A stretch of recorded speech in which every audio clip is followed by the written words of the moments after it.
Mağazadan qayıdan az yaşlıya narkotik verilib. Belə bir iddia ilə uşağın valideyni çıxış edib. Evə gəldi pis vəziyyətdə. Elə gəldim amma ürəyim bulanıb başım gəldi. Hələ bir parça evdə yıxıldı, ürəyə getdi evdə. Yevlaxda yaşayan uşağın valideyni Gülmirə Əliyeva iddia edir ki, 12 yaşlı oğlu mağazadan qayıdarkən ona tanımadığı bir nəfər uca boylu, qara geyimli şəxs tərəfindən əvvəlcə bəzi suallar verilib. Daha sonra isə uşağın ağzına nəsə sürtülüb. Bu zaman uşaq qışqırıb, həmin şəxs qaçıb. Daha sonra 12 yaşlı oğlan huşunu itirib. Ətrafdakılar uşağa yardım göstərdikdən sonra o evə dönərək baş verənləri valideynlərinə danışıb. Dünən uşaq mağazaya gedibdi.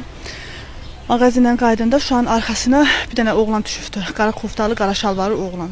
Uşaqdan soruşdu, neçənci sinifsən, harda qalırsan? Uşağın əlini boynuna salıbdı, ağzına nəsə sürtürdü. Uşaq tüpürüb çığırıbdı. Çığırandan sonra şunu itiribdi. Məlumata görə valideynləri uşağı həkimə aparıblar. Ailə həkiminin məsləhəti ilə zəhərlənməyə qarşı sistem köçürülüb. Məsələ ilə bağlı polisə də müraciət edilib. Aparmışam sistem zatı köçürtmüşəm, indi yenə gətirmişəm, yenə elə vəziyyətdədir, pis vəziyyətdədir uşaq. Özün narahat hiss edirsən? Bəli, ürək bulanma, yenə baş gicəllənməsi var uşağın. Heç olmuşdu mu belə bir hadisə? Xeyr, heç bir elə hadisə olmayıbdı.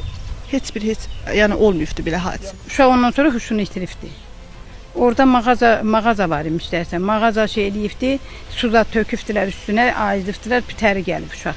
Baş verən hadisə ilə bağlı Daxili İşlər Nazirliyinin mətbuat xidmətinin Bərdə regional qrupundan bildirilib ki, məsələ ilə bağlı Yevlax rayon polis şöbəsində araşdırma aparılır.